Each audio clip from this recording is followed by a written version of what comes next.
रुमाल पकडण्याच्या नादात काळेसात दरीत कोसळलेल्या कोल्हापूर येथील राजेंद्र बाळासाहेब संग्र यांचा मृतदेह बाहेर काढण्यास प्रशासनाला यश आले आहे. एनडीआरएफ टीम तसेच रेस्क्यू पथक आणि सावंतवाडी पोलीस व स्थानिक नागरिकांच्या मदतीने ही मोहीम राबवण्यात आली आहे. दुपारी 12 वाजण्याच्या सुमारास शोध मोहीम थांबवण्यात आली. त्यांचा मृतदेह दरीत 300 फूट खोलवर आढळून आल्याचे पोलिसांकडून सांगण्यात आले.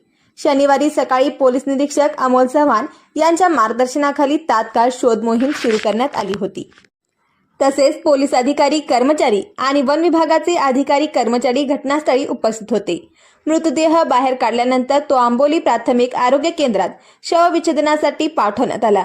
यावेळी पोलीस सहाय्यक निरीक्षक हवालदार दीपक शिंदे तसेच कोल्हापूर शिक्षण विभाग, जिल्हा परिषद कर्मचारी, नातेवाईक आणि मित्रमंडळी उपस्थित होते. 20 तासानंतर हा मृतदेह सापडला. मृतदेह खोल दरीतून बाहेर काढताच नातेवाईकांनी आक्रोश केला.